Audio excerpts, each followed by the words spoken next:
Hello friends, welcome back to my new video. आज फिर से मैं आपके लिए आरएस प्री एग्ज़ाम का सॉल्यूशन पेपर लेकर आई हूँ। कल हमने आरएस प्री की जो सॉल्यूशन सीरीज जो स्टार्ट की थी, कल हमने आरएस प्री 2021 का पेपर देखा था और आज मैं लेकर आई हूँ आरएस प्री 2018 का। ठीक है, ये जो भी आरएस की तैयारी कर रहे हैं उनके लिए तो पेपर बहुत ज़्यादा इंपॉर्टेंट है, लेकिन जो जूनियर अकाउंटेंट की तैयारी कर रहे हैं वो भी एक बार इन पेपर को देखकर जरूर जाना, क्योंकि आरपीएससी का पैटर्न है और आरपीएससी अपने पैटर्न के अनुसार प्रश्न पूछती है। तो हो सकता है आपको एग्जिटिव प्रश्न मिल जाए या इसके आसपास का कोई भी प्रश्न देखने को मिल सकता है। ठीक है, तो चलिए बिना देर की स्टार्ट करते हैं आज का वीडियो। जो करंट के क्वेश्चंस है वो मैं स्किप कर रही हूँ, बाकी जीके के या अदर साइंस के जो क्वेश्चन है वो सारे मैंने इसमें इंक्लूड किए। ठीक है, पहला प्रश्न है, निम्न में से कौन सा या कौन से कथन सत्य है। ठीक है, सत्य कथन पूछा इसके अंदर से। पहला प्रश्न है कि कांग्रेस ने नागपुर सत्र जो 1920 है उसके पश्चात प्रांतीय कांग्रेस समितियों का गठन भाषाई आधार पर किया था। ये बिल्कुल सही है। और 1948 में कांग्रेस ने भाषाई आधार पर प्रांतों के गठन की मांग को अस्वीकार कर दिया था। दोनों कथन जो है वो सत्य है, तो ऑप्शन नंबर 4 इसका सही आंसर हो जाएगा। नेक्स्ट क्वेश्चन देखते हैं, निम्न में से किस स्थल से शासक मिनेंडर के 16 सिक्के प्राप्त हुए। तो ये बेराट से प्राप्त हुए थे। ठीक है, और वर्तमान में अगर हम बेराट देखें, विराटनगर देखें, तो वो कौन से डिस्ट्रिक्ट के अंदर आता है ये आप मुझे कमेंट करके बताएंगे, क्योंकि जिलों का जो है वो चेंज हो चुका है। तो आप मुझे कमेंट करके बताना कि विराटनगर वर्तमान में किस जिले के अंदर आता है। ठीक है, तो मिनेंडर के सिक्के बेराट यानी कि विराटनगर से प्राप्त हुए हैं। ठीक है, निम्न में से कौन सा शासक गुर्जर प्रत्याहार राजवंश से संबंधित नहीं है। तो इसमें से भरत भट्ट फर्स्ट जो है ये नहीं है, बाकी नागपुर सेकंड, महेंद्रपाल और देवपाल तीनों है। ठीक है, राजस्थान के पूर्व मध्यकालीन राज्यों में नैमित्तिक पदनाम का प्रयोग किसके लिए किया जाता था। तो जो राजकीय ज्योतिष है उनके लिए किया जाता था। क्रांतिकारी जिसे महंत प्यारेलाल हत्याकांड के अंदर सजा मिली थी तो वो थे Kesari Singh part. Option number 3 जो है इसका सही आंसर हो जाएगा। ठीक है, नेक्स्ट क्वेश्चन देखते हैं, निम्न में से किसने राजपुताना की देसी रियासतों के साथ 1718 की अधीनस्थ जो संधि थी उसकी बातचीत की थी। तो इसका आंसर हो जाएगा ऑप्शन नंबर 2 चार्ल्स मेटकाफ। ठीक है, नेक्स्ट क्वेश्चन देखते हैं, देसी रियासतें जो 25 मार्च 1948 को गठित संयुक्त राजस्थान का हिस्सा नहीं थी। तो 25 मार्च को जो उदयपुर है ये इसका हिस्सा नहीं थी, 9 रियासतें थी उसमें से उदयपुर नहीं थी। ठीक है, त्यागभूमि के संपादक कौन है। तो हरिभा उपाध्याय इसके संपादक है। इनके जो मंदिर है और उनके स्थान का सुमेलित करना है। कामेश्वर महादेव कहाँ पर है। तो पाली के अंदर है। शीतलेश्वर का है, झालावाड़ के अंदर है। पीपला माता जोधपुर के अंदर है और नीलकंठ अलवर के अंदर है। तो DCBA ऑप्शन नंबर 2 इसका सही आंसर हो जाएगा। ठीक है, चित्तौड़गढ़ किले के निम्न मंदिरों में से कौन सा एक जैन मंदिर है। तो जो सतवीश देवरी का मंदिर है ये एक जैन मंदिर है। निम्न में से कौन सा चित्रकार अलवर शैली की चित्रकला से संबंधित नहीं है। तो नानकराम नहीं है, बाकी तीनों है, जमुनादास, बक्साराम और नंदराम। ठीक है, नेक्स्ट क्वेश्चन देखते हैं, निम्न में से कौन सा सुमेलित नहीं है। तो नहीं है इसके पूछा है, तो पहला जो है ये गलत हो जाएगा। बोल भारमली जो है सत्येंद्र की सत्य प्रकाश की है, जबकि इसमें से बाकी 3 जो है ये तीनों बिल्कुल सही है। ठीक है, तो आप इनका याद रखिएगा। गौरी देवी जिस गायन शैली से संबंधित थी तो मांड गायन शैली से संबंधित थी। ऑप्शन नंबर 2 सही आंसर हो जाएगा। नेक्स्ट है, नारी संत दयाबाई शिष्या किसकी थी। तो दयाबाई और सेजोबाई दोनों किसकी शिष्य थी। चरणदास की। ऑप्शन नंबर 1 इसका सही आंसर हो जाएगा। ठीक है, ग्रासीय जनजाति से संबंधित नृत्य लूर, ये ग्रासीय से संबंधित कौन सा हो जाएगा, लूर नृत्य हो जाएगा। ठीक है, नेक्स्ट है, विजयदान देता के बारे में कथन दिए इनमें से कौन सा सत्य पूछा है। तो विजयदान देता की जो प्रसिद्ध लेखक थे और इनकी जो कहानी थी चरणदास चोर जो है वो एक नाटक के रूप में रूपांतरित की गई। विजयदान देता जो है रूपायन संस्थान जो कोमल कोठारी का है उसके से संस्थापक है। तो ऑप्शन नंबर दोनों ही सही है, तो ऑप्शन नंबर 4 इसका सही आंसर हो जाएगा। ठीक है, नेक्स्ट है, सूची 1 को 2 से सुमेलित करना है। एल्ब्रूस या चोटियाँ दे रखी है और देश दे रखे। तो एल्ब्रूस या अल्ब्रूस है ये किसकी सर्वोच्च चोटी है। तो एल्ब्रूस या अल्ब्रूस जो है अल्ब्रूस जो है ये रूस की सर्वाधिक ऊंची चोटी है। एक मिनट, ये रूस की सर्वाधिक ऊंची चोटी है। किलिमंजारो तंजानिया के अंदर स्थित है और दक्षिण अफ्रीका की सबसे ऊंची चोटी है। माउंट कुक जो है ये साउथ अमेरिका यानी कि संयुक्त राज्य अमेरिका की न्यूजीलैंड की सबसे ऊंची चोटी है माउंट कुक, और मैकिनले संयुक्त राज्य अमेरिका की। तो 4 3 1 2 किस में है। ऑप्शन नंबर 3 जो है इसका सही आंसर हो जाएगा। ठीक है, नेक्स्ट क्वेश्चन देखते हैं, जैव विविधता मापने के गणितीय सूचकांकों में से कौन सा एक स्थानीय स्तर पर किसी समुदाय या आवासीय क्षेत्र में मध्य प्रजाति की विविधता को दर्शाता है। तो इसमें हो जाएगा अल्फा सूचकांक, ऑप्शन नंबर 1। नेक्स्ट है, निम्न में से कौन सा सुमेलित नहीं है। तो इसमें प्रदेश दे रखे हैं, औद्योगिक प्रदेश और देश बताना है। जो रूर प्रदेश है वो जर्मनी के अंदर है, सही है। इसके अलावा दक्षिणी न्यू इंग्लैंड ये गलत हो जाएगा। जो दक्षिणी न्यू इंग्लैंड है ये कहाँ पर है, USA के अंदर है। आप याद रखेंगे कहाँ पर है, USA के अंदर। बाकी पो घाटी इटली में है और कांटो मैदान जापान के अंदर है। ठीक है, नेक्स्ट क्वेश्चन देखते हैं, नहर और किससे जोड़ती है ये देखना है। तो जो कील नहर है ये किससे जोड़ती है, ये जोड़ती है जो ज्वारनद मुख है, एस्चुरी है और बाल्टिक सागर है, या फिर भूमध्य सागर या बाल्टिक सागर को जोड़ती है। एम में 2 हो जाएगा। इसके अलावा सू नहर जो है सुपीरियर और ह्यूरन को जोड़ती है। तो 2 4 किसमें है, 2 4 ऑप्शन नंबर 1 इसका सही आंसर हो जाएगा। बाकी और देख लेते हैं। पनामा नहर किसको जोड़ती है, तो पनामा नहर जो है अटलांटिक महासागर को प्रशांत महासागर से जोड़ती है। इसके अलावा सुएज नहर जो है भूमध्य सागर को लाल सागर से जोड़ती है। ठीक है, नेक्स्ट क्वेश्चन देखते हैं। निम्न में से कौन सी पर्वतीय चोटी पूर्वी घाट में स्थित नहीं है। पूर्वी घाट में निम्न में से कौन सी स्थित नहीं है, सलेहर जो है ऑप्शन नंबर 2 जो है ये स्थित नहीं है। ठीक है, नेक्स्ट क्वेश्चन देखते हैं। कृषि का नाम और राज्य। पोडू जो है, पोडू आंध्र प्रदेश के अंदर है। ठीक है, एपी आंध्र प्रदेश के है, तो ये पहला गलत हो जाएगा। बाकी माशा हिमाचल प्रदेश, पूनम केरल, झूम असम के अंदर। ठीक है, झूमिंग कृषि जो है मुख्यतः पूर्वी जो राज्य है उनमें प्रचलित है। ठीक है, नेक्स्ट क्वेश्चन देखते हैं। सूची 1 को 2 से सम्मिलित करना है। तो सामुदायिक रिजर्व ये जो है ये अभी के डाटा नहीं है, तो आप इसको अभी के डाटे के हिसाब से याद कीजिएगा। ये करंट का क्वेश्चन था, इसको हम स्किप कर लेते हैं। Bharat Electronics Limited BEL ISRO के सहयोग से क्या बनाता है, तो इसरो के सहयोग से ये GAAS सौर सेल बनाता है। ठीक है, नेक्स्ट क्वेश्चन देखते हैं। जिले और पर्वत, ठीक है, इनको सम्मिलित करना है। जालोर के अंदर कौन सा है, तो जालोर के अंदर जारोला हो जाएगा। जयपुर के अंदर कौन सा है, तो जयपुर के अंदर बरवाड़ा हो जाएगा। यानी कि 2 1 किसमें है, ऑप्शन नंबर जो 1 है इसका सही आंसर हो जाएगा। ठीक है, इसके अलावा और देख लेते हैं। अलवर के अंदर कौन सा हो जाएगा, तो भानगढ़ हो जाएगा। और सीकर के अंदर कौन सा हो जाएगा, रघुनाथगढ़ हो जाएगा। ठीक है, नेक्स्ट क्वेश्चन देखते हैं। निम्न में से कौन सी पहाड़ियाँ राजस्थान में विंध्यन पर्वत श्रेणी का विस्तार है, तो कौन सी विंध्यन श्रेणी का विस्तार है, मुकुंदरा की पहाड़ियाँ। ठीक है, नेक्स्ट क्वेश्चन देखते हैं। परियोजना देर की और उसके लाभान्वित जिले बताने हमें, तो सिद्धमुख परियोजना जो है हनुमानगढ़ चूरू को लाभान्वित करती है। नर्मदा जो है जालोर और बाड़मेर को लाभान्वित करती है। तो 4 और 1 4 1 इसमें है, ऑप्शन नंबर 2 में है। इसके अलावा और देख लेते हैं। नर्मदा जवाई परियोजना जो है जालोर, पाली और जोधपुर में है। तो ठीक है, 4 1 और 2। ठीक है, 4 1 2 किसमें है, ऑप्शन नंबर 1 इसका सही आंसर हो जाएगा। और जाखम परियोजना उदयपुर और प्रतापगढ़। वर्तमान के अंदर जो ये नर्मदा परियोजना है ये जालोर और बाड़मेर की जगह सांचौर और बाड़मेर हो गया। ठीक है, उसमें जालोर नहीं आता है। ठीक है, नेक्स्ट क्वेश्चन देखते हैं।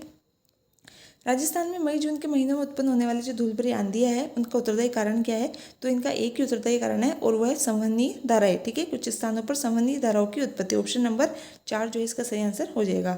निम्न में से कौन से कथन सत्य है, तो संगमरमर विकास जो संरक्षण नियमावली है ये 2002 की है। ठीक है, ये चारों ही ऑप्शन जो है इनमें ये चारों ही ऑप्शन जो है ये सही है। संगमरमर विकास संरक्षण नियमावली 2002 की है। राजस्थान खनिज नीति 2015 की, जिला खनिज फाउंडेशन ट्रस्ट नियमावली 2016 की, और राजस्थान अप्रधान खनिज रियायत नियमावली 2000 संशोधन 2016 की है। ठीक है, चारों ही सत्य है, तो ऑप्शन नंबर 4 इसका सही आंसर हो जाएगा। ठीक है, नेक्स्ट क्वेश्चन देखते हैं। निम्न में से कौन से खनिजों का राजस्थान में अकेला उत्पादक है, तो ये उस सब का करंट क्वेश्चन था, फिर भी इसमें जो आंसर था उसमें तांबा को छोड़ दिया जाए तो तीनों ही थे, एस है और ड, ऑप्शन नंबर 4 इसका सही आंसर था। ठीक है, नेक्स्ट क्वेश्चन देखते हैं कि निम्न में से कौन से क्षेत्र से सर्वाधिक कच्चे तेल का उत्पादन हुआ था, ये भी करंट का क्वेश्चन था और उस वक्त उसका आंसर था बाड़मेर सांचौर बेसिन। ठीक है, नेक्स्ट है 2011 की जनगणना के अनुसार भारत और राजस्थान की नगरीय जनसंख्या का क्या प्रतिशत है, तो नगरीय जनसंख्या का भारत के अनुसार देखें तो भारत की कितनी है, 24.87%, और भारत की 31.15 और राजस्थान की है 24.87। यानी कि आप एग्रीगेट याद रखेंगे, भारत की तो है लगभग 30% और राजस्थान की है लगभग 25%, 25%। ठीक है, तो इसमें से ऑप्शन नंबर 4 जो है ज़्यादा सही है। ठीक है, नेक्स्ट क्वेश्चन देखते हैं। निम्न में से राजस्थान की कौन से महत्वपूर्ण खनिज आधारित उद्योग है, तो खनिज आधारित पूछा है तो ए, ब और द, ए ब द, यानी कि ऑप्शन नंबर 3 से हो जाएगा, इलेक्ट्रॉनिक उद्योग नहीं होगा। ठीक है, नेक्स्ट क्वेश्चन देखते हैं। 2011 की जनगणना के अनुसार राजस्थान के जिलों में अनुसूचित जनजाति की जनसंख्या का न्यूनतम प्रतिशत कहाँ है, ये क्वेश्चन देखिए। आरएस के लगभग मैंने 2 से 3 पेपर देखे, उनमें बार बार ये क्वेश्चन रिपीट हुआ है, तो आप इसको अच्छे से याद रखना, बीकानेर और नागौर। ठीक है, पचबदरा बाड़मेर में ऑयल रिफाइनरी जो है किसके संयुक्त उपक्रम है, तो राजस्थान और HPCL का है। इसमें HPCL का कितना भाग है, तो इसके अंदर राजस्थान का पूछते तो राजस्थान का कितना भाग है, 26%, यानी कि 74 और 26 का रेशियो है। ठीक है, नेक्स्ट क्वेश्चन देखते हैं। कौन सा सुमेलित नहीं है, ठीक है, सुमेलित नहीं है पूछा है, तो ये शुभंकर और जिला है। वैसे अभी ये सब चेंज हो चुके हैं तो इसको रहने देते हैं। केंद्रीय विधानसभा का निम्न में से कौन सा निर्वाचन शासन भारत अधिनियम 1919 के तहत हुआ था? तो कौन सा निर्वाचन हुआ था? तो 1926 को हुआ था और 1945 को हुआ था। तो ए और सी जो है ऑप्शन नंबर 3 इसका सही आंसर हो जाएगा। ठीक है। Gandhian constitution for free India पुस्तक किसने लिखी थी? तो ये पुस्तक लिखी थी श्रीमन नारायण अग्रवाल के द्वारा। इनमें से कौन से कथन सही है? तो वयस्क जो संविधान सभा है वयस्क मताधिकार के आधार पर नहीं थी, ये बात बिल्कुल सही है। और ये प्रत्यक्ष निर्वाचन का परिणाम थी, ये गलत हो जाएगा। बहुदलीय संरचना आधारित नहीं थी बल्कि थी, ये तो ये गलत है। ए और डी जो है, ए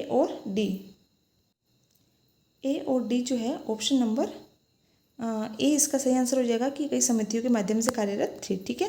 नेक्स्ट क्वेश्चन देखते हैं। भारत के जो उच्चतम न्यायालय के न्यायाधीश की आयु ऐसे प्राधिकारी के द्वारा ऐसे रीति के अवधारित की जाएगी जिसका संसद की विधि द्वारा उपबंध करे। तो ये कौन से संविधान संशोधन के द्वारा किया गया था? तो ये 15वें संविधान संशोधन, ऑप्शन नंबर 1 इसका सही आंसर हो जाएगा। ठीक है। नेक्स्ट है मूल अधिकार से संबंधित निम्न निर्णयों को कालक्रमानुसार जमाना है। ठीक है। तो गोलकनाथ जो वाद है ये 1967 का है। गोलकनाथ वाद कब का है? 1970 का है। ये 1973 का है। 1973 का केशवानंद भारती। मिनर्वा मिल जो है 1980 का है, 1980 का है। और जो गोपालन वाद है ये 1950 का है। ठीक है। 1950। तो सबसे पहले गोपालन वाद आ जाएगा, उसके बाद में गोलकनाथ आ जाएगा। तो डी ए किस में है? डी ए ऑप्शन नंबर 3 जो इसका सही आंसर हो जाएगा। उसके बाद में आ जाएगा केशवानंद भारती और उसके बाद में मिनर्वा मिल्स वाद। ठीक है। नेक्स्ट देखते हैं।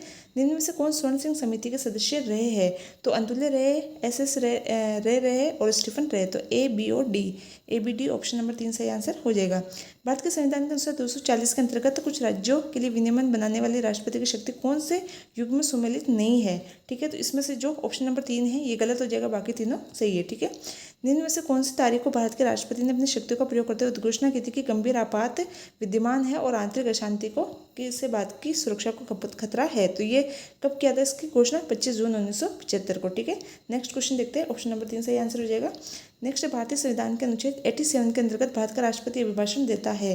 तो कहाँ पर अभिभाषण देता है? एक साथ संवैध संसद के दोनों सदनों के अंदर। लोकसभा की प्रक्रिया के कार्य संचालन नियम के अंतर्गत 377 के दिन लोकसभा के सदस्यों में एक दिन में अधिकतम कितने मामले उठाए जा सकते हैं? तो एक दिन में अधिकतम जो है 20 मामले उठाए जा सकते हैं। Option number 2। जिनमें से कौन सी भारतीय संसद की वित्तीय समितियां हैं? तो इसमें अगर हम इसको ऑप्शन नंबर डी को छोड़ दें तो बाकी तीनों हैं ए बी और सी। ऑप्शन नंबर 3 इसका सही आंसर हो जाएगा। जो केग है उसको पद से हटाए जाने की प्रक्रिया का निम्न किसके समान है? तो उच्चतम न्यायालय के न्यायाधीश के समान है। ठीक है। केंद्रीय सतर्कता आयोग की स्थापना किसके अनुशंसा पर की गई? तो ये संतानम समिति के अनुशंसा पर की गई। जनहित याचिका की अवधारणा की शुरुआत किस देश से हुई? तो यूएसए से हुई थी। ठीक है। नेक्स्ट निम्न में से कौन सी शब्दावली सूचना के अधिकार 2005 की उद्देशिका में उल्लेखित है? तो कौन कौन सी है? सूचना की पारदर्शिता है, प्रकटन है, नागरिक और लोकतंत्र आदर्श की संप्रभुता, आदर्श की प्रभुता है। तो इसमें से ए बी सी डी चारों ही जो है इसके ऑप्शन सही हो जाएगा। ठीक है। नेक्स्ट है सूची 1 को 2 से मिलाना है। ये जो करंट की बुक्स थी तो इनको स्किप कर लेते हैं। नेक्स्ट देखते हैं अनुच्छेद 368(2) के उपबंधों के तहत यदि कोई विधेयक भारत की संसद के पारित होने के पश्चात राजस्थान की विधानसभा के पास अनुसमर्थन के लिए आता है तो क्या क्या कर सकती है? विधानसभा पारित कर सकती है, अस्वीकार कर सकती है, लेकिन ऐसे संकल्प में संशोधन प्रस्तावित नहीं कर सकती। ए बी सी तीनों इसका सही आंसर हो जाएगा। ठीक है। नेक्स्ट निम्न में से कौन सा अधिनियम या नियम ग्राम सभा की संयुक्त बैठकों की प्रावधान करता है? तो ये 2011 का जो संशोधित अधिनियम है वो करता है। ठीक है। नेक्स्ट क्वेश्चन देखते हैं। कौन से मुख्यमंत्री राजस्थान के विधानसभा नेता प्रतिपक्ष नहीं रहे हैं? तो अशोक गहलोत और शिवचरण माथुर दोनों ही नहीं रहे। तो बी और सी ऑप्शन नंबर 2 इसका सही आंसर हो जाएगा। ठीक है। नेक्स्ट देखते हैं निम्न में से कौन से पदाधिकारी के खिलाफ शिकायत प्राप्त होने पर लोकायुक्त राजस्थान के द्वारा जांच नहीं की जा सकती है? तो सरपंच और पंच के विरुद्ध कोई किसी प्रकार की जांच नहीं कर सकता है। ठीक है। निम्न में से कौन से कथन राजस्थान राज्य मानवाधिकार आयोग के बारे में सही है? तो जो इसकी अधिसूचना है वो इसमें सही कथन पूछा है, तो इसमें हम देख लेते हैं। ऑप्शन नंबर जो 3 है ये गलत है क्योंकि इसमें 1+2 सदस्यों का उल्लेख था। इसमें 4 सदस्य नहीं थे, 1+2 यानी कि 3 सदस्य थे। तो ए बी और डी सही हो जाएगा। सत्य पूछे इसके अंदर ए बी और डी, ऑप्शन नंबर 2 सही हो जाएगा। आप इनको स्टॉप करके एक बार देख लीजिएगा। नेक्स्ट क्वेश्चन देखते हैं। उच्चतम न्यायालय के निम्न न्यायाधीशों में से कौन सा राजस्थान उच्च न्यायालय में न्यायाधीश नहीं रहे हैं? तो इसमें से लाहौटी नहीं रहे, बाकी माथुर, चौहान और कासलीवाल रहे। ठीक है। प्रोटेम ऐसे कौन से है जो प्रोटेम स्पीकर भी रहे, अध्यक्ष भी रहे हैं और उपाध्यक्ष भी रहे? तो पूरम चंद्र बिश्नोई जो है ये विधानसभा के अंदर तीनों पद पर रहे हैं। राजस्थान विधानसभा में लोक महत्व के किसी विषय पर स्थगन प्रस्ताव की प्रक्रिया के नियम में से कौन सा सही है? तो इनमें से कौन सा सही है? तो इसके अंदर से अध्यक्ष की सहमति आवश्यक है। इसमें ऑप्शन नंबर 2 जो है ये गलत हो जाएगा, बाकी तीनों सही है। ए, सी और डी जो है ऑप्शन नंबर 3 इसका सही आंसर हो जाएगा। ठीक है, नेक्स्ट है किसी विधेयक पर संवैधानिक उपबंध के तहत राज्यपाल की सिफारिश अपेक्षित थी, किंतु बिना राज्यपाल की सिफारिश के उसे राजस्थान विधानसभा में पुनर्स्थापित कर दिया गया। अब राज्यपाल को भेजा गया तो राज्यपाल क्या करेगा? तो जहाँ राज्यपाल अनुमति देता है तो अधिनियम अवधि मान्य यानी कि अस्वीकार विधि के अनुसार ही होगा, यानी कि उसको गलत नहीं कह सकते। ऑप्शन नंबर 1 इसका सही आंसर हो जाएगा। ठीक है, जीएसटी के दायरे में रखा गया है तो किस किस को रखा गया है? घी को रखा गया है। ठीक है, नेक्स्ट है मुद्रा 2000, ये तो करंट का क्वेश्चन था, इसको स्किप कर लेते हैं। नेक्स्ट है कंपनी प्रौद्योगिकी की मदद से कारोबारी प्रक्रिया की पुनर्संरचना क्यों करती है? तो ऑप्शन नंबर जो 4 है वो इसका सही आंसर हो जाएगा। ठीक है, आप एक बार देख लीजिएगा ऑप्शन नंबर 4। ठीक है, नेक्स्ट देखते हैं भारत में संगठित मुद्रा बाजार का अत्यधिक अस्थिर भाग कौन सा है? तो इनमें से जो ऑप्शन नंबर 3 है यासना मुद्रा बाजार, ये अस्थिर भाग है। कौन सा केंद्रीय बजट के राजस्व खाते में सम्मिलित किया जाता है? नहीं किया जाता है। ठीक है, तो इसमें जो अल्प बचतें हैं वो नहीं की जाती, बाकी तीनों की जाती है। ठीक है, 11वीं पंचवर्षीय योजना में किस पर सर्वाधिक जोर दिया गया था? तो इसके अंदर अत्यधिक तीव्र एवं ज़्यादा समावेशी समृद्धि यानी ऑप्शन नंबर 3 पर जोर दिया गया था। नेक्स्ट है कि समग्र पूर्ति वक्र में विवर्तन के कारण लागत प्रेरित स्फीति होती है। कारण है इसका कि मजदूरी में वृद्धि के कारण समग्र पूर्ति वक्र में परिवर्तन होता है, तो दोनों ही सही है और सही स्पष्टीकरण भी है। ठीक है, नेक्स्ट है ये जो सामान्य थोक सूचकांक मूल्य का आधार वर्ष है ये 1999 2000 है। ठीक है, बाकी करंट के क्वेश्चन है इनको स्किप कर लेते हैं, ये सब करंट के हैं। ये देख लेते हैं ताप विद्युत परियोजना के प्रतिस्थापित विद्युत क्षमता सर्वाधिक किसमें थी? तो सूरतगढ़ के अंदर थी। ठीक है, फिर नेक्स्ट है राजस्थान के पर्यटन क्षेत्र में निम्न में से कौन सा अनुपम बिक्री प्रस्ताव यानी कि यूएसपी नहीं है? तो इनमें से ऑप्शन नंबर 4 चिकित्सीय पर्यटन नहीं है, बाकी तीनों है। ठीक है, कौन सा तेल क्षेत्र नहीं है? तो गंगा नहीं है, बाकी तीनों है, ऐश्वर्या, मंगला और सरस्वती। इनमें से जो राष्ट्रीय संरक्षण झील संरक्षण कार्यक्रम है इसमें कौन सी झील नहीं आती? स्वरूप सागर नहीं आती है। ठीक है, 6 झील आती है जिसमें से 3 ही है, बाकी इसमें स्वरूप सागर नहीं है। ठीक है, नेक्स्ट क्वेश्चन देखते हैं राजस्थान में, ये सब करंट के क्वेश्चन है। पश्चिमी राजस्थान में गरीबी कम करने के लिए जो कार्यक्रम चलाया जा रहा है एम पावर, ये किसके द्वारा समर्थित है? तो ये IFAD और रतन टाटा ट्रस्ट के द्वारा समर्थित है। ठीक है, राजस्थान में पहली बार जो फव्वारा सिंचाई पद्धति है ये नर्मदा केनाल परियोजना के द्वारा दी गई है। ठीक है, इसमें नेक्स्ट है कि कौन सा एक गैर सेल्यूलोसिक रेशे का उदाहरण है? तो इसमें से ऑप्शन नंबर 4 जो है नाइलॉन, इसका सही आंसर हो जाएगा। नेक्स्ट है कि टीवी रिमोट कंट्रोल करने के लिए कौन सी तरंगे होती है? तो अवरक्त तरंगे, ऑप्शन नंबर 3 हो जाएगा। ताम्र संदूषण से बचाने के लिए पीतल के बर्तनों पर सामान्यतः किस धातु की परत चढ़ाई जाती है? तो रागी की या टिन की चढ़ाई जाती है। ठीक है, पारा उच्च आवृत्ति किस तरंगे साधन से संचारित की जाती है? तो ये कहाँ से संचारित की जाती है? भू तरंगों के रूप में। ठीक है, नेक्स्ट देखते हैं, सॉरी इसका आंसर हो जाएगा अंतरिक्ष तरंगों के रूप में, ऑप्शन नंबर 3 जो है इसका सही आंसर हो जाएगा। ठीक है, नेक्स्ट क्वेश्चन देखते हैं कंप्यूटर की मशीनी भाषा आधारित है तो किस पर आधारित है? बूलियन बीजगणित पर आधारित है, ऑप्शन नंबर 3 सही आंसर हो जाएगा। नेक्स्ट ब्लूटूथ और वाईफाई, निम्न में से कौन सा अंतर है? तो ऑप्शन नंबर 1 जो है इसका सही आंसर हो जाएगा कि ब्लूटूथ की 2.4 आवृत्ति होती है जबकि इसकी वाईफाई की 2.4 से 5 तक होती है। ठीक है, नेक्स्ट क्वेश्चन देखते हैं निम्न में से इन पर विचार करना है इसरो के केंद्र और स्थान। तो इसमें से पूछा है कि युग्म सुमेलित है, कौन कौन सा युग्म सुमेलित है? तो इसमें से ए और बी सुमेलित है, बाकी सी और डी असुमेलित हो जाएंगे, क्योंकि देखिए जो NRSC यानी कि ऑप्शन नंबर 3 का आंसर 4 हो जाएगा, ये हैदराबाद के अंदर है राष्ट्रीय सुदूर संवेदन केंद्र, जबकि भारतीय सुदूर संवेदन केंद्र जो है ये देहरादून उत्तराखंड के अंदर स्थित है। तो इनके ऑप्शन जो है वो चेंज कर दिए थे, तो दोनों गलत है। ठीक है, नेक्स्ट क्वेश्चन देखते हैं निम्न में से कौन सा पॉली हर्बल उत्पाद रक्षा अनुसंधान विज्ञान विकास संगठन DRDO द्वारा विकसित नहीं किया गया है? तो इसमें से कौन सा नहीं किया गया है? इसमें से ऑप्शन नंबर 3 जो है ये नहीं किया गया, बाकी तीनों किए गए। नेक्स्ट क्वेश्चन देखते हैं भारत का दृश्य सीमा परे हवा में हवा मार करना, जैसे ये क्वेश्चन करंट के थे तो इनको स्किप कर लेते हैं। नेक्स्ट है एक कण जिसकी कम से कम विमा 10-7 मीटर से कम हो क्या कहलाता है? तो ये नैनो पार्टिकल कहलाता है। ठीक है, कॉलम 1 को 2 से करना है। द्राक्ष शक्कर, ये शर्करा किसमें है? तो ये ग्लूकोज के अंदर पाई जाती है। फल शर्करा फ्रक्टोज के अंदर पाई जाती है। तो 4-1 इसमें है, 4-1 ऑप्शन नंबर 3 इसका सही आंसर हो जाएगा। बाकी दुग्ध शर्करा लैक्टोज में, चीनी वाली सुक्रोज के अंदर, और सिटिविया जो है प्राकृतिक स्वीटनर के रूप में। ठीक है, नेक्स्ट देखते हैं मानव गुणसूत्र में 21 से त्रिगुणता उत्तरदायी है, तो इसमें डाउन सिंड्रोम के लिए हो जाएगा। ठीक है, मानव गतिविधि को प्रत्यक्ष या अप्रत्यक्ष आलंबन प्रदान करने में ग्रीन हाउस गैसों की कुल मात्रा को क्या कहते हैं? तो इसकी कुल मात्रा को कहते हैं कार्बन पदचिह्न। ठीक है, नेक्स्ट क्वेश्चन देखते हैं। अम्ल वर्षा निम्न में से जो कारण है इसके कौन कौन से है? तो इसमें नाइट्रस ऑक्साइड और सल्फर डाइऑक्साइड, ऑप्शन नंबर 3 जो है इसका सही आंसर हो जाएगा। ठीक है, गैर वन क्षेत्र, अच्छा ये करण का था, इसको छोड़ देते हैं। डीएनए जो फिंगर आधार है ये इसका क्या आधार है? तो इसका है द्विरज्जुक। ठीक है, ऑप्शन नंबर 1 जो है ये इसका सही आंसर हो जाएगा, द्विरज्जुक। नेक्स्ट क्वेश्चन देखते हैं। राष्ट्रीय बीज मसाला केंद्र कहाँ? डोमाड़ा अजमेर के अंदर स्थित है। ठीक है, निम्न में से कौन सा कथन कंपोस्ट के संदर्भ में सही नहीं है? तो ऑप्शन नंबर 3 जो है ये गलत हो जाएगा कि केंचुए इसकी जो गति इसको धीमा करते हैं, जबकि ये गलत है। जबकि वो केंचुए क्या करते हैं? उसकी गति को बढ़ा देते हैं। ठीक है, सौर वेशाला कहाँ है? उदयपुर के अंदर स्थित है। ठीक है, नेक्स्ट क्वेश्चन देखते हैं। ये रीजनिंग के क्वेश्चन आ गए, इनको स्किप कर लेते हैं। इंडियन हिस्ट्री के क्वेश्चन देख लेते हैं। निम्न में से कौन सा सुमेलित है? ठीक है, सुमेलित करना है। शुंग वंश की राजधानी क्या हो जाएगी? तो शुंग वंश की राजधानी जो है पाटलिपुत्र हो जाएगी। सातवाहन की पैठन हो जाएगी। कदम की वनवासी हो जाएगी और चंदेल की महोबा हो जाएगी। 4-3-2-1 ऑप्शन नंबर 1 इसका सही आंसर हो जाएगा। नेक्स्ट देखते हैं। मंदिर स्थापत्य के बारे में कौन सा कथन सत्य है? तो जो स्वतंत्र आधार चूना पत्थर के मंदिरों का उद्भव गुप्त काल में होता है, बिल्कुल सही है। लाड़खाम जो है एक प्रारंभिक मंदिर है जो बादाम के चालुक्यों से संबंधित, बिल्कुल सही है। खजुराहो के मंदिर में मंदिर के समस्त खंड आंतरिक और बाह्य रूप से जुड़े होते हैं, बिल्कुल सही है। ऑप्शन नंबर 4 गलत हो जाएगा, बाकी 1, 2, 3 सही है। ठीक है, नेक्स्ट क्वेश्चन देखते हैं। कौन सा कथन प्राचीन भारत की श्रेणी व्यवस्था के बारे में असत्य है?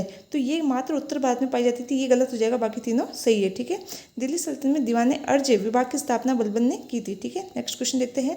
वरवरी संप्रदाय की पीठ कहाँ पर है? तो पंढरपुर के अंदर है। ठीक है, निम्न घटनाओं को कालक्रम के अनुसार जमाना है। तो लखनऊ समझौता है ये 1917 का है। ठीक है, इसके अलावा स्वराज दल की स्थापना 1923। ठीक है, इसके अलावा जलियांवाला बाग हत्याकांड 1919 और इसके अलावा बाल गंगाधर तिलक की मृत्यु जो है 1920 के अंदर। ठीक है, तो हम इसको एक बार जमा लेते हैं। तो इसके अंदर ऑप्शन नंबर 3 जो है इसका सही आंसर हो जाएगा। पहले लखनऊ समझौता, उसके बाद में जलियांवाला बाग हत्याकांड, उसके बाद में बाल गंगाधर तिलक की मृत्यु और स्वराज दल की स्थापना। ठीक है, नेक्स्ट क्वेश्चन देखते हैं। निम्न में से कौन सा युग्म सम्मिलित नहीं है? तो servant of India society Gokhale की है। सोशल सर्विस लीग जोशी की है। सेवा समिति कुंजरू की है। जो ऑप्शन नंबर 4 है ये गलत हो जाएगा। ठीक है, बाकी तीनों सही है। ठीक है, नेक्स्ट क्वेश्चन देखते हैं। क्रांतिकारी जो हार्डिंग बम कांड में शामिल नहीं था। ठीक है, तो इसके अंदर जो बाल मुकुंद है, सॉरी अमीर चंद जो है ये गलत हो जाएगा, बाकी तीनों इसमें सम्मिलित थे। ठीक है, नेक्स्ट क्वेश्चन देखते हैं। सॉरी इसके अंदर थोड़ा सा चेंज कर लेना। इसमें आंसर है भगवती चंद्र बोरा। जो हार्डिंग बम कांड में शामिल नहीं थे उसमें अमीर चंद था, बाल मुकुंद था, अवध बिहारी था। भगवती चंद्र बोरा जो है, चरण बोरा जो है ये नहीं थे। ठीक है, नेक्स्ट है गांधी इरविन समझौते की किसने मध्यस्थता की थी? तो ये तेज बहादुर सप्रू हो जाएंगे। ठीक है, तो ये जितने भी प्रश्न थे 2018 के पेपर के, ये सारे मैंने आपको करवा दिए। ठीक है, इनके अच्छे से प्रैक्टिस करना। मिलते हैं नेक्स्ट वीडियो में, तब तक के लिए थैंक यू।